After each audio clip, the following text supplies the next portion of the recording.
Hello friends, good morning. எல்லாம் எப்படிப்பா இருக்கீங்க? பாருங்கள், இதுதான் முள் சீத்தா. உடம்புக்கு ரொம்ப நல்லது. இதில் நிறைய மினரல்ஸ், விட்டமின்ஸ், நார்ச்சத்து எல்லாம் இருக்குங்க. உடல் உள்ளுறுப்புகளுக்கு ரொம்ப அவசியமானது. எல்லா சத்துக்களும் நிறைஞ்சிருக்கு. நாங்கள் சின்ன பிள்ளையிலே எங்கள் அம்மாச்சி வீட்டில் இருக்கோம். ஒரு மரம். நாங்கள் லீவானால் எங்கள் அம்மாச்சி வீட்டுக்கு போய் பறித்து சாப்பிடுவோம். இப்போ நம்ம இதில் எப்படி ஜூஸ் போடலான்னு பார்க்கலாம் வாங்க. இந்த பழம் பார்த்தீங்க அப்படின்னா என்னோடய தம்பி தோட்டத்துலேருந்து கிடச்சிதுங்க. எங்கள் தம்பி நிறைய இந்த மரம் வச்சுருக்காரு அவரோட தோட்டத்தில். நேற்று எனக்கு இந்த பழம் கிடச்சிது. அதை பாதியாக கட் பண்ணி ஒரு பாதி தாங்க ஜூஸ் போட்டேன். ஒரு ஃபுல் டம்ளர். ரொம்ப டேஸ்ட்டாக இருந்ததுங்க. இப்போது அந்த ஜூஸ் போடுறதுக்கு நம்ம என்ன பண்ணணும், இந்த பழத்தை கட் பண்ணிடணும். பழம் பாருங்கள், நல்லா பழுத்திருக்கு. அந்த சதைகள்லாம் எடுத்து ஒரு பாத்திரத்தில் நம்ம போட்டுக்கணும்.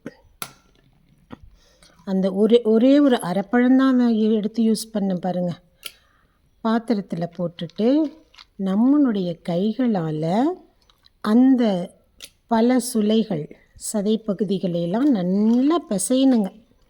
நல்லா பிசைஞ்சோம் அப்படின்னா அதில் இருக்க ஜூஸ் வரும். அது ரொம்ப திக்காக இருக்கும். அதனால் அது கூட கொஞ்சம் தண்ணி நம்ம சேர்த்துக்கணும். கொஞ்சம் தண்ணி சேர்த்துட்டு நல்லா குடிக்கிற பதத்துக்கு, அதாவது எப்படி சொல்கிறது, மோர் மாதிரியும் இருக்கக்கூடாது, பால் மாதிரியும் இருக்கக்கூடாது. அது ஒரு தெரியுங்க, போட போட நமக்கு அந்த இது பாருங்கள். அந்த பாத்திரத்தில் போட்டு நல்லா பிசைக்குள்ளே நல்லா பிசைஞ்சிடணும். ஏன்னா இதில் மிக்சிலெலாம் நம்ம அடிக்க முடியாதுங்க. இதில் நிறைய கொட்டைகள் இருக்கும், விதைகள் இருக்கும், கருப்பாக விதைகள் இருக்கும். அதனால் நல்லா பிசைஞ்சிக்கணும். நம்ம கைகளாலேயே பிசைஞ்சிட்டு கொஞ்சம் தண்ணி விட்டுக்கணும். அப்புறம் பார்த்திங்கன்னா அப்படி வரும். இதை நாம் ஒரு டம்ளரில் ஊற்றிக்கிறோம்.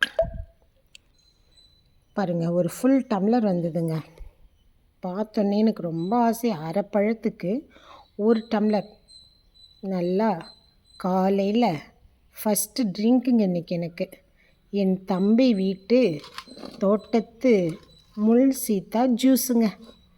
பாருங்கள், எங்கள் தம்பி தோட்டத்திலேருந்து கிடைத்த முள் சீத்தா ஜூஸ் குடிச்சிட்டேங்க கடகடன்னு.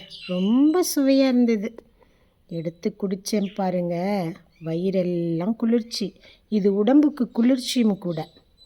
நார்ச்சத்து, மெக்னீஷியம், கால்சியம், மூட்டு தேய்மானம் அனைத்துக்கும் நல்ல ஒரு சிறந்த நிவாரணி. நிறைய சத்துக்கள் இருக்குது, எண்ணிலடங்கா சத்துக்கள்.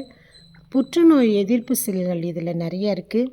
அதனால் முடிஞ்சால் ஃப்ரெண்ட்ஸ், நீங்கள் உங்களுக்கு கிடைச்சா விட்டுறாதீங்க. இந்த முள் சீத்தா மட்டும் அவ்வளோ உடம்புக்கு நல்லதுங்க. நம்ம ஏதோ வெளிநாட்டு பழங்கள்லாம் வாங்கி சாப்பிட்றோம். நம்ம ஊரில் இருக்கிற பழத்தை சாப்பிடுங்க. Thank you, bye bye.